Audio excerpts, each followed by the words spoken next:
So the heavens and the earth were finished, and all the furniture of them. And on the seventh day God ended his work which he had made. And he rested on the seventh day from all his work which he had done. And he blessed the seventh day, and sanctified it, because in it he had rested from all his work which God created and made. These are the generations of the heaven and the earth, when they were created, in the day that the Lord God made the heaven and the earth, and every plant of the field before it sprung up in the earth, and every herb of the ground before it grew. For the Lord God had not rained upon the earth, and there was not a man to till the earth. But a spring rose out of the earth, watering all the surface of the earth. And the Lord God formed man of the slime of the earth, and breathed into his face the breath of life, and man became a living soul.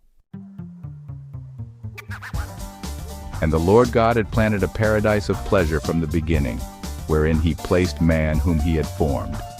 And the Lord God brought forth of the ground all manner of trees, fair to behold, and pleasant to eat of, the tree of life also in the midst of paradise, and the tree of knowledge of good and evil.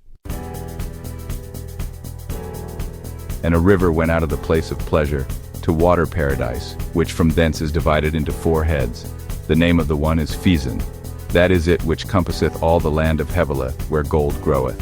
And the gold of that land is very good. There is found bdellium and the onyx stone, and the name of the second river is Gihon. The same is it that compasseth all the land of Ethiopia.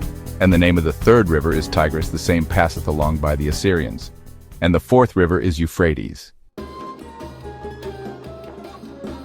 And the Lord God took man, and put him into the paradise of pleasure, to dress it, and to keep it.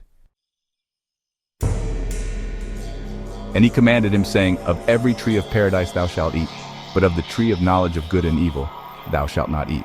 For in what day soever thou shalt eat of it, thou shalt die the death. And the Lord God said, It is not good for man to be alone. Let us make him a help like unto himself. And the Lord God, having formed out of the ground all the beasts of the earth, and all the fowls of the air, brought them to Adam to see what he would call them. For whatsoever Adam called any living creature, the same is its name. And Adam called all the beasts by their names, and all the fowls of the air, and all the cattle of the field. But for Adam there was not found a helper like himself. Then the Lord God cast a deep sleep upon Adam, and when he was fast asleep he took one of his ribs and filled up flesh for it. And the Lord God built the rib which he took from Adam into a woman, and brought her to Adam.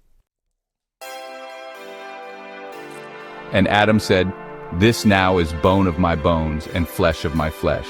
She shall be called woman, because she was taken out of man.